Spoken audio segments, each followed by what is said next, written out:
muito gosto que recebemos mais uma vez, desta vez uma bonita família. Em vez de ser uma bonita pessoa, é uma bonita família, são várias bonitas pessoas que nos vão falar um bocadinho, com certeza de uma forma bem disposta, como eles todos são, das suas viagens por Malta, mas isso eu vou deixar aqui ao Rui, meu companheiro desde o início. Sócio, companheiro, amigo, Isso tudo. Desde o início que está aqui connosco e que nos tem trazido aqui pessoas maravilhosas, com visões maravilhosas num mundo às vezes um pouco mais desconhecido de todos, de uma forma geral. Rui, obrigada mais uma vez por estar aqui comigo. Obrigada a esta família deliciosa que está aqui connosco também. Rui. Obrigado, Cristina. Obrigado a todos pela vossa presença e o vosso apoio ao longo de tantos anos. Obrigado à Cristina e à excelente equipa que nos propicia isso, e obrigado aos nossos oradores.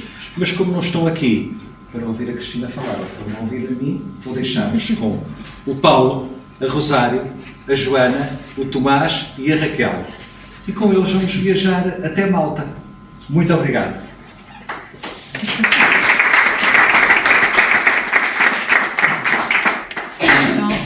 Agradecemos agora da nossa parte também o convite, a partir do Rui, para esta conversa de viajantes, e agradecer também receberem-nos aqui também no Centro Cultural do Penedo da Saudade.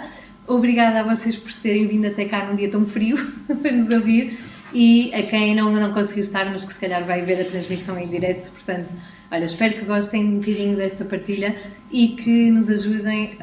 Nós preparámos algumas informações e algumas fotografias do que foi aquela semana em Malta, mas depois também gostávamos muito de ter as vossas perguntas ou os comentários, ou a partilha se alguém já lá esteve ou gostaria de ir, depois no final conversamos todos um bocadinho.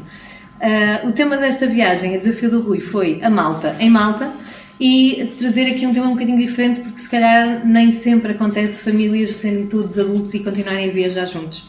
Nós desde sempre que viajamos em família, desde que éramos pequeninos, que os nossos pais nos foram levando para variedíssimos destinos, alguns mais perto, outros mais longe, e a última que fizemos então foi aqui a ida à Malta em junho deste ano.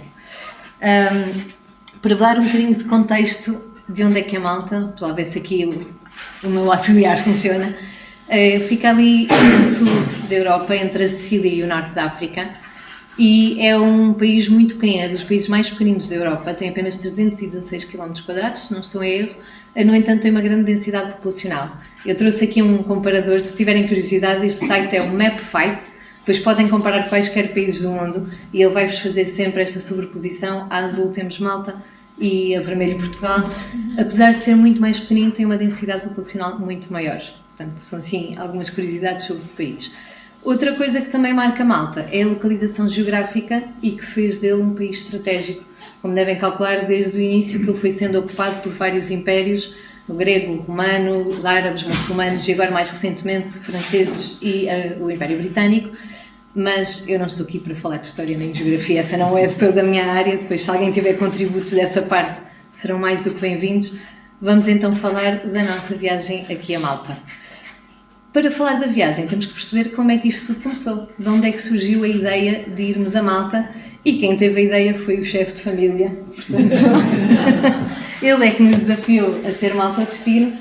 Porquê que escolheste Malta? De onde é que surgiu a ideia? É verdade, Joana. Primeiro que tudo, é um privilégio viajar em família.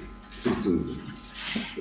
Portanto, é bom divertir-nos juntos, partilharmos, portanto, as tais aventuras, os momentos, de facto é um privilégio. E temos feito isso um bocado ao longo da nossa vida. Destinos de verão, não é? Temos ido bastantes vezes, desde miúdo, não é? Ao Algarve, a São Pedro, mais propriamente dito. E eu andava à procura de um destino que não fosse muito longe, que o Tomás, porque vive também, portanto, fora do país, na Holanda, e que fosse mais ou menos execuível de sair em termos dos timings, da duração da viagem, e que fosse simultaneamente desafiante e divertido.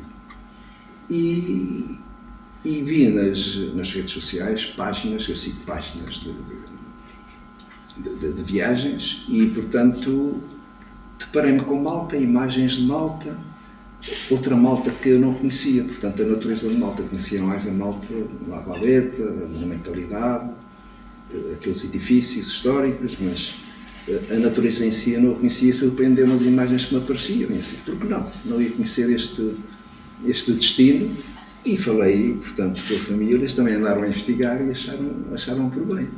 E foi isso a razão. O destino estava muito na mão. Aliás, o ano passado não foste o único a receber posts de Malta quando ele nos falou a ideia. De facto, acho que todos nós já tínhamos visto um vídeo ou outro. Eu trouxe aqui assim uma seleçãozinha do que apareceu nas redes sociais. Mas pronto, depois partindo da ideia, foi preciso passar ao plano. Felizmente temos um bom agente de viagens na família. O meu irmão, que teve o trabalho todo, sou eu hoje que estou mais aqui a falar, mas na verdade quem planeou a viagem, muito do mérito do que lá fizemos foi dele, portanto acho que era interessante ele também partilhar um bocadinho como é que fomos da ideia de ir a Malta até termos o plano e as coisas concretas para lá irmos. Sim, eu posso partilhar um bocadinho de como é que lá chegámos para ir a Malta. Primeiro começa com o quando é que vamos, porque somos todos adultos, todos a trabalhar, portanto é difícil arranjar férias ao mesmo tempo. Logo aí tivemos que tentar ver quando é que conseguiríamos ter todos férias. E além disso, Malta é conhecido por ser muito quente no verão, e nós queríamos ir para um destino de verão, mas também não queríamos estar lá a morrer com o calor, e também muito turístico, portanto também não queríamos ir na altura em que estão os turistas todos, e acabámos por escolher ir em junho. Pronto, lá conseguimos organizar entre todos as férias, e então lá marcámos uma semanita em junho.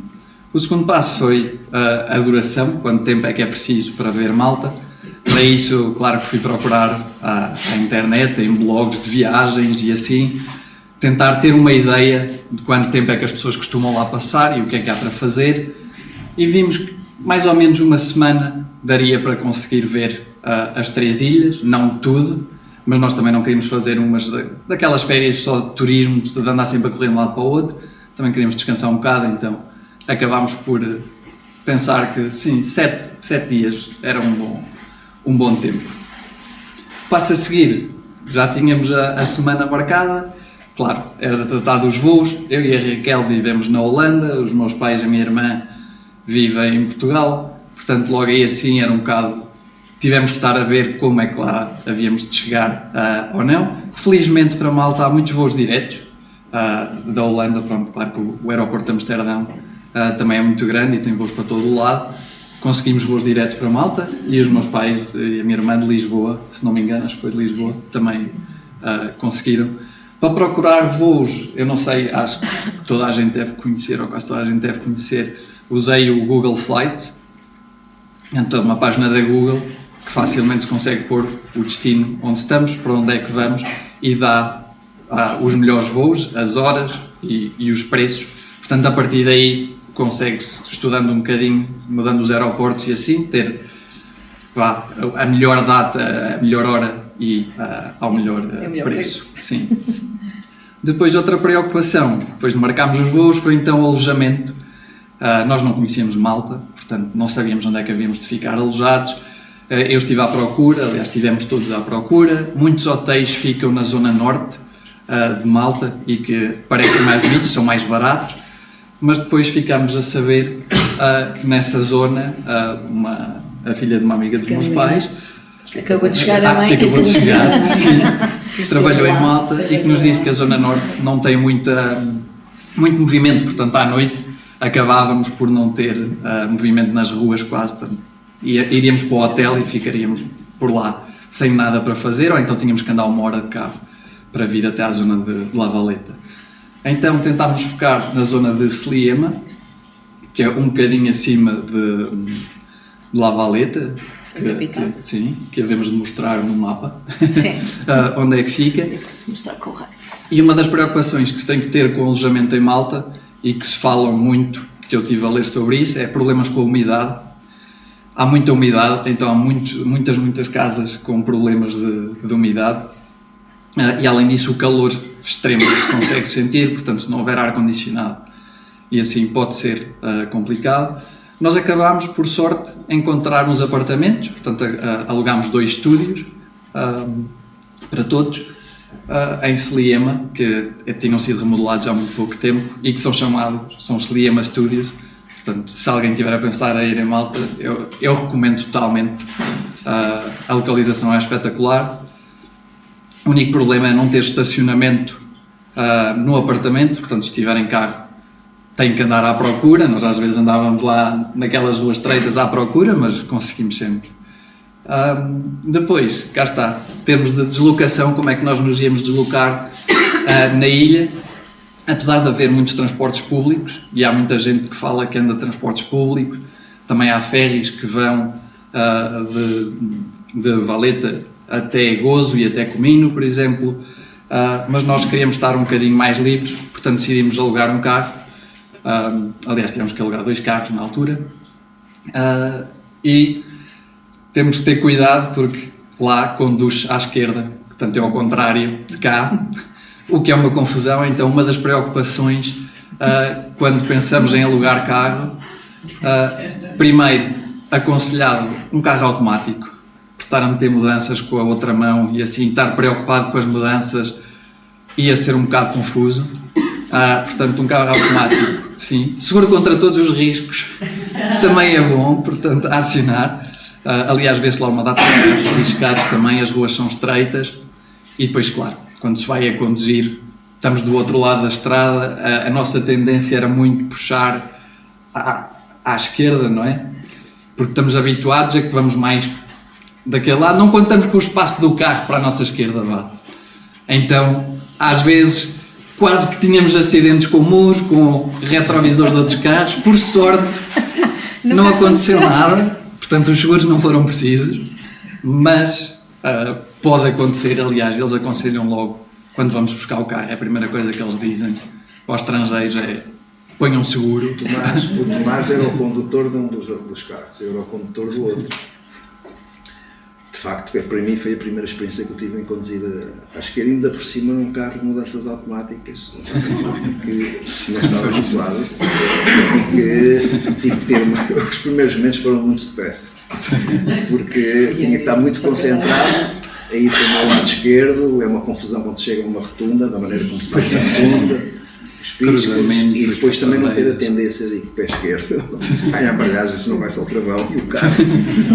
Ao princípio ainda foi 1 ou 2 vezes, mas depois eu pensei, não, Paulo, tens que amarrar o pé esquerdo, é como se não existisse. E pronto, e nós não podemos a conduzir, não podemos estar nós a olhar para o Google Maps ou a orientação, tem que haver alguém que vai ao nosso lado a fazer esse trabalho, nós temos que estar mesmo muito concentrados naquilo. Mas foi até momentos, de certo modo, divertidos, porque pronto, acabou por correr bem. Mas pronto. Correu tudo bem, é verdade. Depois de passar um muro sem debater, foi chique. Já passou lá. Mas é isso, essa parte de quem nunca conduziu, e fala em Malta como outros países, irem 2 pessoas no carro, uma só preocupada com a parte da condução, e que já é muito, e o outro preocupado com o mapa e direções e dizendo chega à esquerda, chega à direita, dar assim algumas instruções. No nosso caso, nós íamos no carro à frente, portanto o meu irmão ia a conduzir e uma de nós ia a fazer de GPS, e eles iam atrás, só tinham que sair o carro da frente, portanto um bocadinho mais fácil, ainda assim desafiante, mas um bocadinho mais fácil. Principalmente quando nos perdíamos no trânsito. E eles tinham que nos descobrir. Mas pronto, fica assim algumas dicas. Sim. O primeiro dia então foi, eu há bocadinho não mostrei, mas Malta então tem estas 3 ilhas, este arquipélago, a Ilha de Malta, a Ilha de Gozo e a Ilha de Comino. Vamos passar pelas 3 ao longo aqui desta conversa, mas no dia 1 foi muito esta logística de aterrar, irmos fazer o check-in nos apartamentos, levantar os carros e conseguir chegar aos apartamentos, foi o primeiro desafio, e depois comprámos comida, porque como era um apart-hotel, fazíamos os pequenos almoços e preparávamos muitas vezes assim sandocas para o dia a partir de lá. Portanto, o primeiro dia foi sim logística. Seguindo para o segundo dia, e então o primeiro da visita, nós começámos por ir aqui no sul. Eu, como estou de costas, mas acho que conseguem ver esta zona aqui que está assinalada, para Marsaxló, que eu não quero estar a chamar nomes a ninguém, mas acho que estarei a dizer bem, que é conhecido por ter estes barcos coloridos lindíssimos e um mercado à beira-rio. Este mercado, à beira-mar, desculpem, o mercado não está lá todos os dias, estava só aos domingos. Ao domingo, sim. Não sei se durante a semana está mais algum dia, mas ao domingo seguramente foi quando fomos. Dos dias todos que eu planeei, não é? Só 2 dias é que eram fixos, que era o domingo e a terça-feira por causa do mergulho. Ok, então é isso, o mercado ao domingo, portanto quem quiser ir lá tento marcar a ida a março, acho logo ao domingo. Estas fotografias, vou só fazer aqui uma ressalva, estas particularmente não são nossas, são tiradas do Google, porque nenhum de nós, como Tapera, é fotógrafo e, portanto, tiramos fotos com o nosso telemóvel, fotos que também não ficam nada mal, mas não fazem jus ali à beleza daqueles O bairros. mercado é o mercado do peixe, essencialmente, embora tenha também outros produtos à venda, Tem uma zona de peixe e outra zona de artesanato. mas o mercado do peixe é enorme e, portanto, tem muitas variedades de peixe e as marcas de peixe e os odores, não é? Que vêm os cheiros dos peixes, do marisco e, portanto, tudo isso é muito engraçado, muito interessante. Pronto. Também tem na mesma vila alguns edifícios, mas há outras zonas de Malta que são mais propícias e pus ali as fotos no outro mercado de artesanato, todos a comprarmos chapéus de sol. Faz mesmo muito calor em Malta. Se forem numa altura de sol, levem chapéu. Eu, por exemplo, nunca uso chapéu cá e adoro praia e adoro verão e lá tivemos que comprar, era impossível andar. Quem não levou chapéu foi no primeiro dia. Aquela fotografias no primeiro dia para comprar. Nós tínhamos lá nos bonés, dava aí. Depois, seguimos na mesma área para St. Peter's Pool, que é uma zona conhecida por estas arribas, que ficam a uns metros de água, eu diria que 3, 4 metros de altura da água, onde há sempre gente a saltar. Os mais aventureiros dão aqueles saltos e alguns artistas, nós vimos pessoas às cavalitas uns dos outros e a mergulharem ao mesmo tempo, portanto dá assim para Os tudo. locais. É uma zona bonita, as águas são cristalinas, isto vai ser uma coisa que se vai repetir em tudo o que é fotografias com água em Malta, as águas são muito bonitas. Tem um bocadinho senão de não ter sombras, portanto quem for para lá protetor solar e chapéu também. E na água, de vez em quando, há assim uns visitantes na água, que são as alforrecas. Nós fizemos uma coisa, porque percebemos isso e as pessoas foram avisando. Então, alguém ficava em cima e um de nós ou dois íamos mergulhar, nadar um bocadinho, não muito longe, e voltámos a sair, porque dentro da água é difícil vê-las, a verdade é essa. Estando fora da água, consegue-se ver e avisando nada mais para aqui, nada mais para ali. Tirando um certo herói que quis ir a umas braçadas a explorar, não sei se queres acrescentar alguma coisa aqui à história, pai. Foi o primeiro dia, foi o primeiro contato que nós tivemos com estas águas que eu via, não é? Portanto, imagens na internet, e que eu as via ali à minha frente e tão apetecíveis para mandar um mergulho. E era tudo o que eu queria, era mergulhar naquelas águas transparentes e com aquelas cores magníficas. E depois ainda por cima tinha este desafio dos saltos, porque estas arribas têm várias alturas, as pessoas podem saltar um salto de 1 metro, mas também há 2, de 5 e por aí fora.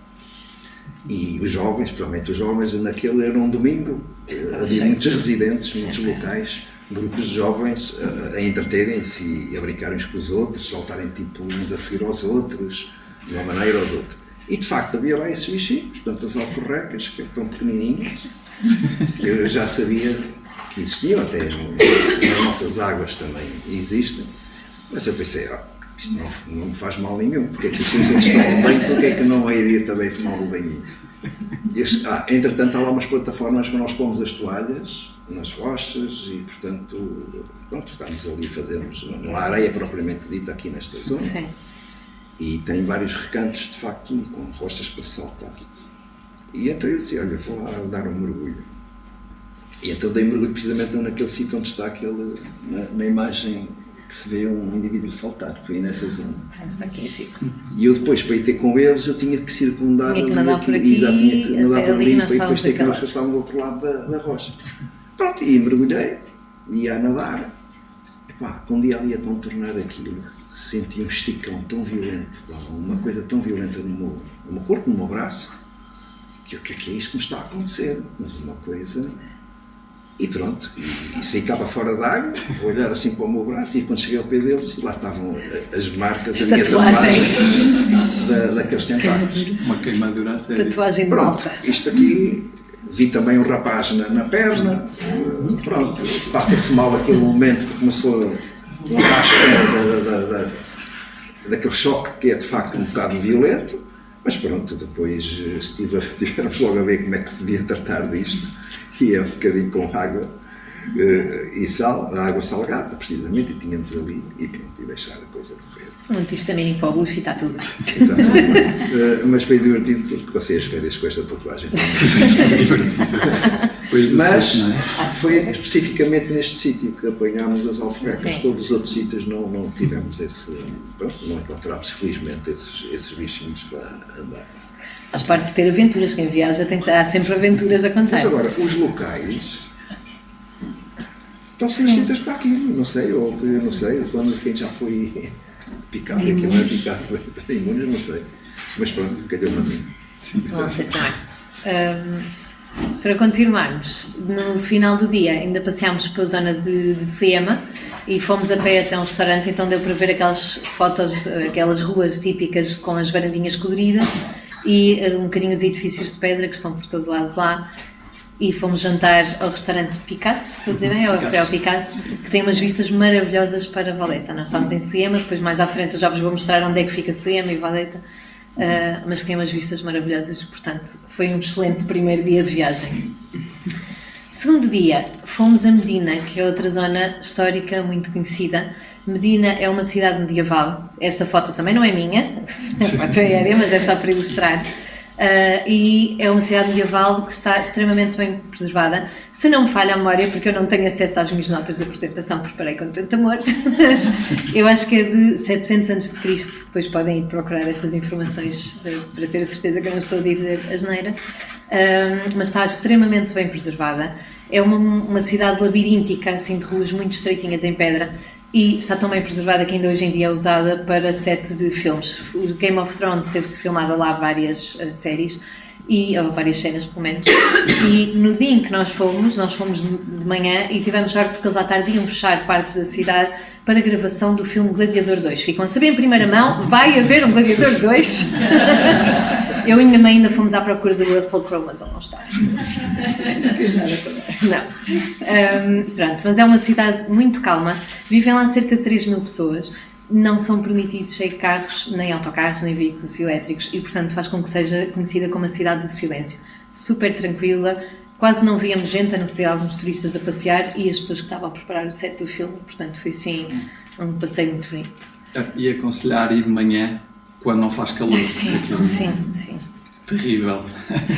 Tudo o que é estas cidades de pedra, a pedra reflete o calor e absorve ar. Portanto, tudo o que for visitas a cidades em Malta, escolham ir cedinho. Amanhã ao final de tarde. Ao final de tarde à noite. Sim. Aprendemos isso rapidamente também. Depois, fomos refrescar-nos a outro sítio conhecido, que se chama Blue Grotto, e é conhecido precisamente por estas águas de azul safira.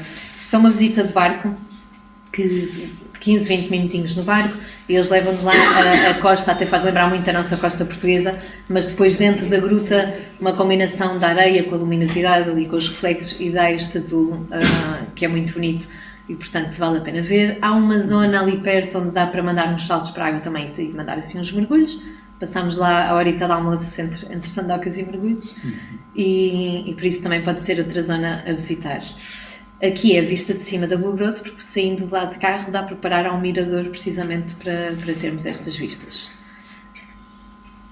A seguir à Blue Grotto fomos para as 3 cidades, é conhecido assim, e eu vou-vos mostrar no mapa, então há bocadinho tinha-vos dito, deixa eu ver onde é que está o meu rato. Não consigo ver o rato ali. Está. Aqui em cima é a zona de Sliema, onde nós ficámos a dormir. Tinha-vos mostrado a vista do restaurante Picasso, que ficou mais ou menos aqui para Valeta. Portanto, vimos as fotografias do restaurante era para este lado.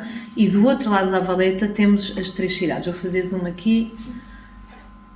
Sendeia, Cuspícua e Birgo, que também é conhecida como... Não me estou a lembrar do nome, Vitoriosa. Desculpem a falha, mas... Pronto, isto vista de mapa e aqui a vista então de da Valeta para lá para as 3 cidades, uma aqui, outra ali ao fundo. Isto eles chamam 3 cidades, na verdade são 3 bairros portugueses, mas pronto, é uma zona de Porto muito bonita também, tem bastantes iates, veleiros, barcos fantásticos e tem várias zonas altas, como se calhar vou voltar aqui atrás para verem estes jardins do morro, por exemplo, e do outro lado um forte, onde há vistas quer para a Valeta, quer para as outras das cidades. Por isso é giro fazer como nós fizemos, se calhar um passeio assim de fim de dia e depois parar para beber um copo lá na Marginal para também relaxar um bocadinho. E quem não for de carro pode ir de barco, porque eles também têm ferries que vão para a Valeta até às 3 cidades. Exatamente, e que vão visitar, sim, passar por lá. Sim. Dia 4, vou passar a palavra aqui à nossa peixe fora e dentro da água, à Raquel, porque foi o dia do mergulho e de facto não há ninguém que esteja melhor dentro da água que eu conheça do que ela. Queres aquilo para ir passando as fotos? Então, como foi mencionado antes, o mergulho e o mercado de peixe eram as únicas atividades que nós tínhamos marcado antes de ir. Quando nós começámos a ver a descrição de Malta, uma dos pontos fulcrais era que Malta era um dos sítios melhores para fazer mergulho por causa da visibilidade, consegue-se ver até 40 metros, o que é imenso. Então nós vimos várias escolas, o Tomás, claro, teve a ver as reviews, todas as escolas, a comparar, então acabámos por escolher a Best Diving, que nós recomendamos muito porque eles são muito carinhosos com toda a gente. Nós chegámos, eles já têm os fatos, as bravatanas, os óculos, a botija, tudo pronto para nós. E depois nós entramos numa carrinha, que a carrinha é um bocadinho peculiar, porque ela estava com buracos, os bancos não estavam muito bons, nós cabemos lá todos, mas não se assustem com a carrinha, porque o resto tudo funciona. Então nós chegamos, eles escolhem esta zona específica que é no norte da ilha, porque lá está mais protegido e também a visibilidade é melhor e no nosso caso alguns já tinham experiência a fazer mergulho, outros não, por exemplo para o Tomás foi o batismo de mergulho, então eles escolhem uma parte mais fácil para toda a gente se sentir bem e confortável. Então aqui primeiro damos as primeiras instruções de segurança para conseguirmos fazer o mergulho tranquilos e aproveitarmos ao máximo e depois descemos umas escadinhas e vimos parar a uma praia, uma baiazinha, em que a água nos dá pela cintura, depois continuamos a andar e fica um bocadinho mais alto e aí nós começamos a fazer os primeiros testes, a meter a máscara, tirar a máscara, a mergulhar um bocadinho para ver como é que nos sentimos com a botija e depois avançamos um bocadinho, nós nadamos a 2-3 metros e a profundidade começa a aumentar muito rapidamente, então eles levam um de cada vez para a areia, para o fundo, aquele deve ter 2 metros, não tem mais, e começamos então a fazer as partes da segurança, tirar a máscara, pôr a máscara, se perdermos o calo como é que o temos que ir buscar e tudo isso. E também eles foram muito carinhosos, porquê? Porque eles levam um de cada vez e deixam as pessoas que têm ou que não estão tão à vontade para o fim, para terem mais tempo para aproveitar e para estabilizar e para conseguirem aproveitar. Depois disso há 2 tipos de mergulhos que eles fazem, um que é até 5-6 metros e outro que é até 10. Claro que esses mergulhos são para pessoas sem experiência, mas Malta é conhecida por um dos sítios melhores para mergulhar porque tem várias estruturas no fundo do mar que se pode ver. A partir daí é só aproveitar. Estas imagens são nossas. Eu tive com uma pequena câmara subaquática e acabei por captar estas imagens, aquelas barbatanas amarelas que são da Raquel. Do peixinho. E como podem ver nesta imagem, está carregadíssimo de peixinhos de todas as cores, é maravilhoso. Estes peixes conseguem ser vistos até com os óculos, porque a empresa também dá para usar só snorkeling, portanto ficam à superfície e conseguem com os óculos e com o tubo aproveitar a vista cá de cima, mas claro, lá em baixo é sempre mais giro. Caso alguém não queira fazer mergulho, não se sente à vontade ou não gosta, pode ir com a família na mesma, vai cá de cima e está a vê-los lá em baixo a fazer o mergulho. E nós tivemos a sorte de ver um polvo. Um dos instrutores viu um polvo, ele estava escondido atrás de uma pedrinha, então o instrutor tirou a pedrinha e ele depois foi atrás da pedrinha para puxar, foi super giro. Este é o Ziggy, um dos instrutores, e o outro era o Mark. Mas para mergulhadores mais experientes há outro tipo de mergulhos, só que estas estruturas já estão a 30 metros. E é preciso ter um curso e é preciso ir com outro conhecimento que nós na altura não tínhamos. Mas eles afundam mesmo barcos para criar zonas de mergulho. Portanto, se alguém daqui gosta de mergulho, Malta, não, sem dúvida vale a pena. Depois do mergulho, claro, estávamos todos cansados. Eu já fiz mergulho em vários sítios e achei que este, de facto, para quem se quer iniciar no mergulho, estava muito, muito bem esquematizado, muito bem pensado. E de facto fiquei muito satisfeito por termos feito, portanto, mergulho e partilharmos esta aventura subaquática que foi brutal. Foi um dos dias, gostei imenso, foi brutal. não esquecendo que o mergulho é muito cansativo, então depois nós perto fizemos uma cesta todos. E no final do dia fomos à vila do Popeye. Esta vila foi construída por causa do musical Popeye the Sailor Man. E então ela pode ser visitada, paga-se, já não lembro quanto. Nós acabámos por não entrar, até chegámos lá e faltavam 5 minutos para fechar, mas é muito gira ter vista cá de cima. Tem, por exemplo, o banco, tem restaurantes, tem a casa do Popeye e depois na água tem insufláveis para quem quiser e quiser passar lá o dia, tem outras atividades que pode fazer. Pode ser giro. Então, quinto dia fomos a Gozo e foi o primeiro dia fora da ilha principal, fora da ilha de Malta. Para chegar até Gozo há ferries que vão lá, portanto, nós tínhamos carro, não é? Levávamos o carro até ao ferry. No nosso caso nós apanhámos do norte da ilha para lá, mas também há ferries a sair de La Valeta, da capital, que vão até Gozo. A ilha de Gozo tem muito para ver, no entanto nós, entre viagens e também o cansaço, porque já íamos no quinto dia, decidimos ter um dia assim mais relaxado e às vezes quando temos a ambição de querer ver tudo acabamos por não conseguir ver nada. Por isso o dia de Gozo decidimos todos fazer só assim um dia tranquilo. Fomos de ferry até lá, aproveitar a viagem e depois fomos lá acima a uma cave mixta, se não me engano o nome é este. E pronto, e desce por umas escadinhas, é um caminho de cabras que se chega até lá, depois desce umas escadinhas e na verdade as vistas são muito bonitas, inclusivamente há um morador lá, o gato não fomos nós que o levámos, há um morador que é residente e que tem vistas sobre esta praia, Rambla Bay, onde nós a seguir passámos a tarde a fazer praia.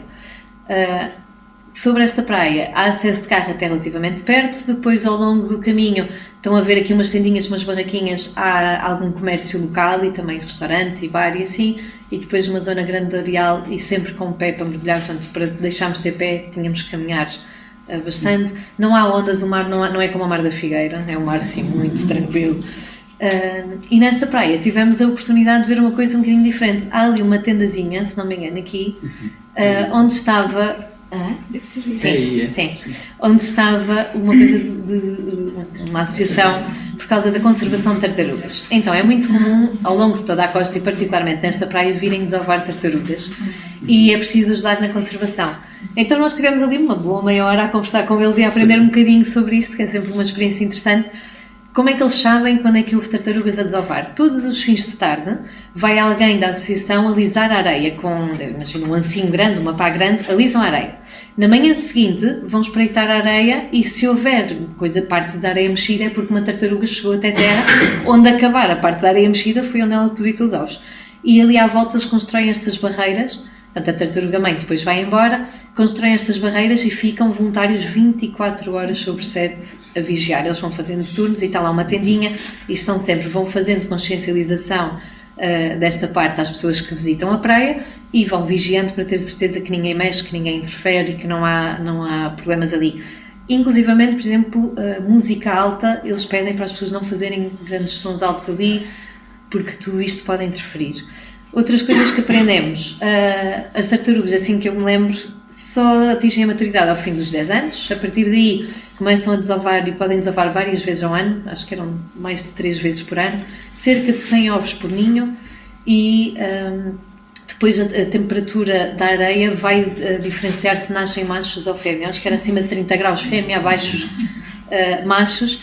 E agora com o aumento do clima, das temperaturas, tem havido essa diferenciação e têm nascido mais fêmeas do que era habitual. Pronto. Por isso há algumas curiosidades. Depois de 45 dias a 60 dias, elas eclodem e vão para o mar e também de lá sempre voluntários a ter certeza que elas chegam. Este vídeo foi tirado ao site da associação, foi precisamente do ninho, a partir do ninho em que nós tínhamos visto.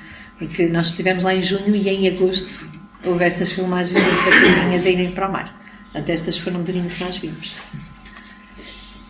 Mais coisas.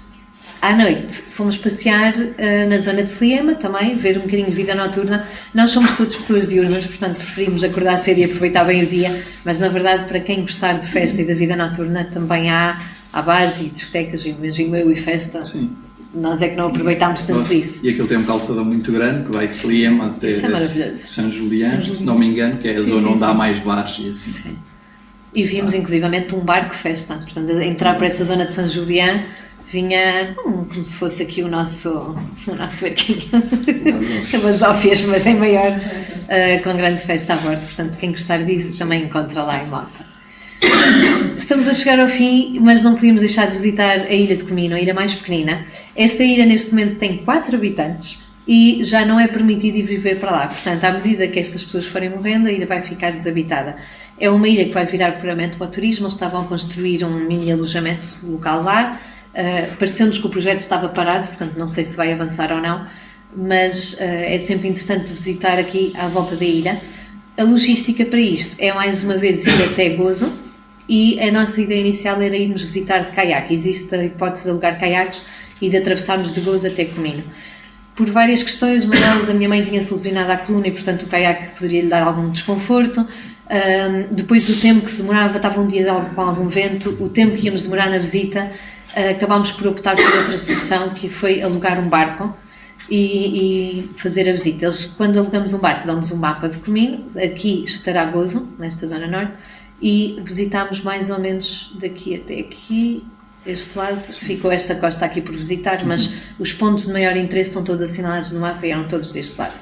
Eles também nos vão explicando os perigos que há, se há uma zona de rochas, se há a zona onde mergulhadores costumam estar, e portanto quem nos aluga o barco dá assim algumas referências. Mas na verdade não é preciso ter a experiência de condução ou carta de marinheiro para conduzir. Por acaso nós tínhamos, já tínhamos uma embarcação de recreio e já tínhamos esta experiência, mas não é obrigatório. Portanto, qualquer pessoa pode alugar o barco. Aqui estamos nós a receber as instruções e depois então a seguir em viagem.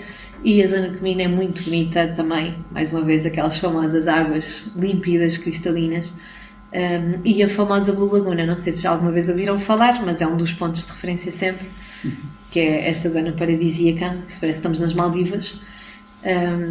Água quente, transparente e uma grande baía. Fomos até lá, dá fotos maravilhosas para o Instagram, quem quiser ir lá. E tem esta parte positiva de ser uma zona muito bonita, também tem os seus senões e os seus desafios. Sendo uma zona turística, é uma zona onde vai muita gente, por isso há sempre barcos a entrar e sair e a atracar, nem toda a gente sabe. Nós vimos lá um barco de uns jovens que tinham posto a âncora e tinham dado toda a corda, portanto o barco deles estava 30 metros, não, se calhar estou a exagerar, mas 10 metros à vontade, afastados, e nós não podíamos parar o barco entre a âncora deles e o barco deles, porque senão podia haver ali complicações. Pronto. Outra questão sobre a ilha aqui é a quantidade de gente que se vai encontrar. Naquelas fotografias que eu mostrei muito bonitas, se for numa zona mais isolada, mas eles têm excursões a trazerem turistas para cá, chegam de caiaque, chegam de barco e pronto, e há sempre muita gente. E a corrente na água. E a corrente na água, sim, bem visto. Daqui a lá, vê-se melhor desta foto. Nós chegámos por aqui, parámos o barco e a zona da ilha é aqui deste lado, de onde é tirada a foto. Esta zona aqui é canal aberto entre o mar, portanto está ali uma zona de canal aberto e há muita corrente. Eles puseram aqui uma cordinha, não só para os barcos não irem para o meio, mas também provavelmente para nos ajudar. E nós fomos quase agarrados à corda para chegar, saindo do corredor central. Já perfeitamente não há corrente nenhuma, mas sim, aquela zona ali ninguém nos tinha avisado e foi mais um desafio. Pronto, em cima da ilhota há barraquinhas também com comes e bebes e, claro, com merchandising e com coisas para vender ao turista, mas nós, como bons tugas que somos, levamos a nossa sandoca e comemos o nosso almocinho a bordo do iate, com um pormenor engraçado é que terminámos a refeição a comer um gelado que nos chegou a bordo deste barco. Eles têm barcos lá a passear, a venderem bebidas frescas e a venderem gelados, é muito engraçado. Somos também gelados. Então não sou. Para além da Blue Lagoon e passeando à volta da ilha, vamos tendo assim várias enseadas. Isto é conhecida a Rocha do Elefante, não sei se conseguem ver aqui ou não, mas é suposto haver aqui uma tromba de elefante e uns olhinhos. Pronto, e tem várias zonas, várias enseadas e grutas bonitas, sempre com, eu não me canso de dizer, esta água maravilhosa. Quem tinha dúvidas se a água era transparente, isto foram fotos tiradas lá debaixo da água. Chegamos ao último dia e o último dia tirámos a manhã para ir finalmente conhecer La Valeta, conhecer a capital. Tínhamos pouco tempo já em si e, na verdade, ainda encurtámos mais porque estava um calor insuportável nesse dia. Mas vale a pena a visita. A Valeta é muito rica, quer na parte de monumentos, quer as próprias ruas são muito bonitas e depois tem museus e tem igrejas. Nós só fomos à Catedral de São João, que por fora é muito simples, parece quase um estilo militar, mas por dentro é riquíssima. Tem trabalho em mármore no chão, tem frescos, tem talha dourada, tem tapeçaria, tem tudo o que vocês imaginarem de riqueza interior de uma igreja, e tem ao longo da igreja 8 capelinhas, cada uma das duas, porque esta capela foi erguida para a Ordem de Malta, dos Cavaleiros de Malta, que era uma ordem hospitaleira, portanto tinham também associado aqui a parte do hospital e tinham as capelinhas dos santos, cada uma do seu país ou das línguas que constituíam a ordem, e uma delas era Castela de Leão em Portugal. Confesso-vos que era a capela mais pobrecinha. Não espanta. Mas é verdade. Nós, quando chegámos à nossa, ficámos.